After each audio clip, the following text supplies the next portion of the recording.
আল্লাহ রাব্বুল আলামিন কোরআন কারীমের আয়াতের মাধ্যমে দুনিয়ার মানুষদেরকে জানিয়ে গেছেন, বান্দা বান্দিরা রে, এই দুনিয়ার মধ্যে যে যে পরিমাণ হায়াত পাও, কম হায়াত পাও আর বেশি হায়াত পাও, ওরে বান্দা বান্দি, আমি আল্লাহ কিন্তু তোমাদের প্রত্যেকের জন্যই নির্দিষ্ট একটা সময়সীমা বেঁধে দিয়েছি। প্রত্যেকের জন্য আমি আল্লাহ একটা সীমারেখা দিয়ে দিয়েছি। কে কতদিন এই পৃথিবীর মধ্যে জীবিত থাকবে দুনিয়ার কেউ জানে না, কোনো মানুষ জানে না, কোনো জিন জানে না, এমনকি কোনো ফেরেশতাও জানে না, কোনো নবী রাসূলও জানে না, কিন্তু সমস্ত কিছু জানে একমাত্র আল্লাহ। আল্লাহ রাব্বুল আলামিন বলেন, ও বান্দা বান্দিরা,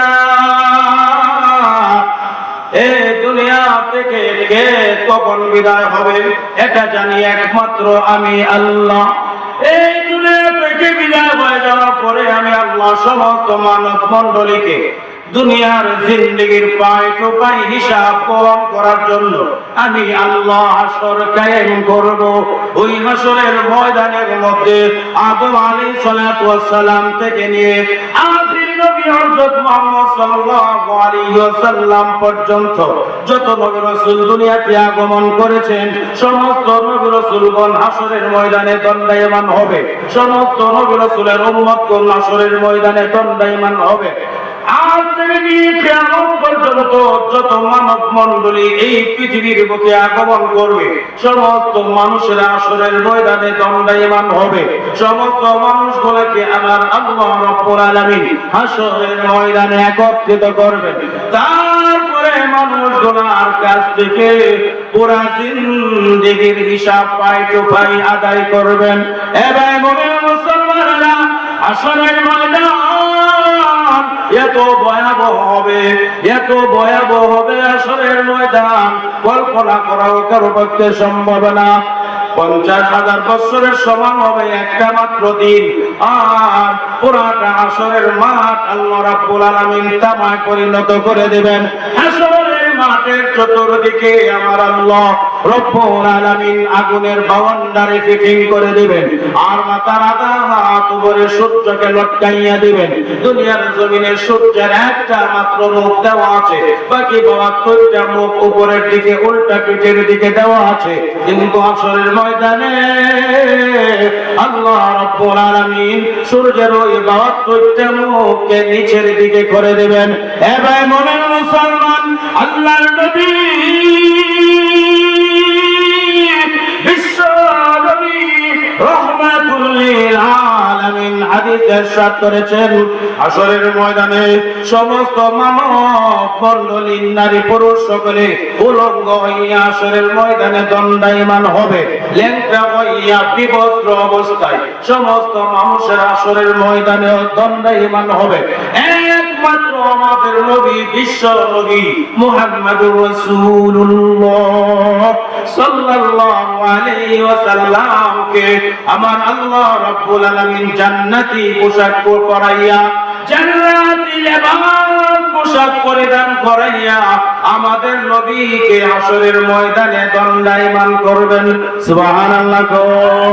আমাদের নবী যারা সমস্ত নবী রাসূলগণ, সমস্ত সাহাবায়ে কেরাম, তাবেঈন, তাবেঈন, ওলি আবদাল মুমিন মুসলমান নারী পুরুষ সমস্ত মুমিন মুসলমানেরা হাসরের ময়দানে উলঙ্গ অবস্থায় দণ্ডায়মান হবে।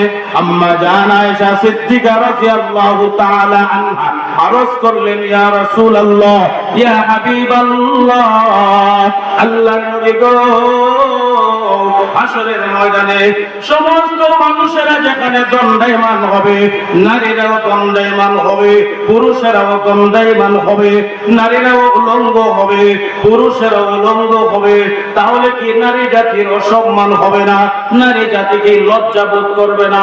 সমস্ত মানুষদের সামনে কিভাবে মানুষেরা এইভাবে উলঙ্গ অবস্থায় দণ্ডায়মান হবে? আল্লাহ নবী রাহমাতুল লিল আলামিন জানায়া দিলেন, আয়েশা, ও আয়েশা, হাসরের ময়দান এমন ভয়াবহ হবে, এমন সঙ্গীন পরিস্থিতি হবে যে পরিস্থিতির কারণে কে উলঙ্গ আর কে পোশাক পরা কার শরীরে কাপড় আছে আর কার শরীরের মধ্যে কাপড় নাই, এইটা দেখার কথা না, এইটা দেখবে তো দূরের কথা, এইটা চিন্তা করবে তো দূরের কথা। হাশরের ময়দানে মানুষেরা উপরের দিকে তাকাইয়া তাকাইয়া আল্লাহুম্মা নাফসি আল্লাহুম্মা নাফসি নাফসি নাফসি বলে বলে এমন ভাবে চিৎকার করবে, এমন ভাবে বিমূঢ় হয়ে থাকবে, এমন ভাবে মানুষের আত্মভোলা হয়ে থাকবে, একটা সেকেন্ডের জন্য নিচের দিকে তাকাইবার মতো সুযোগ হবে না। ভয়াবহ অবস্থা হবে হাশরের ময়দানের অবস্থা। এই হাশরের ময়দানের অবস্থাকে আর হাশরের দিনটাকে ভয় করার জন্য আল্লাহ রাব্বুল আলামিন আমার তিলাওয়াতকৃত আয়াতের মাধ্যমে দুনিয়ার মানুষকে আহ্বান করেছেন। সুবহানাল্লাহ আর মুহাম্মদ সুবহানাল্লাহ।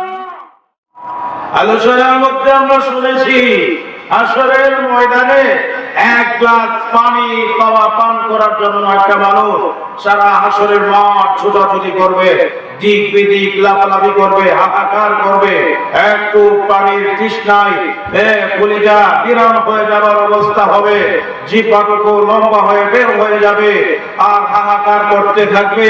এমতো অবস্থায় একটা মানুষ আধা গ্লাস পানি পান করার জন্য 250 বছরের ইবাদত আর বন্দেগী দিয়া দিবে, তারপরেও আধা গ্লাস পানি পান করবে। এই আধা গ্লাস পানিতে তৃপ্তি হবে না, আবারও আধা গ্লাস চাইবে, তখন দেখবে আধা গ্লাস পানি পান করতে গেলে আরো 250 বছরের ইবাদত চলে যাবে। ওই ব্যক্তি সর্বমোট 500 বছরের ইবাদত বন্দেগী লইয়া আল্লাহর দরবারে হাজির হয়ে বলেছিল, আল্লাহ 500 বছরের ইবাদত করে আইছি, এখন আবার তোমার দয়ায় জান্নাতে যাইতাম কেরে, আমি তো আমার ইবাদত দিয়াও জান্নাতে যাইবো।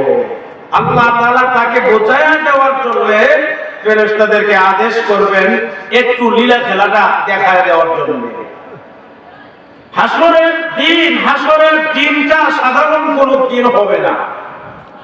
এই দিনটা হবে আমাদের দুনিয়ার হিসাব অনুযায়ী, দুনিয়ার দিনের হিসাব অনুযায়ী বরাবর 50,000 বছরের সমান হবে শুধুমাত্র একটা দিন। সুবহানাল্লাহ বলে কোরআনে কারীমের মধ্যে আসছে, আল্লাহ তাআলা বলেন তারজুল মালাইকাতু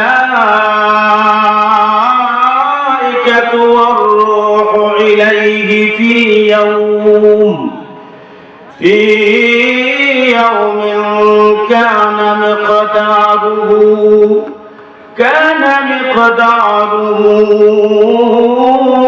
50,000 সানা। কত ভয়াবহ অবস্থা হবে হাশরের ময়দানে।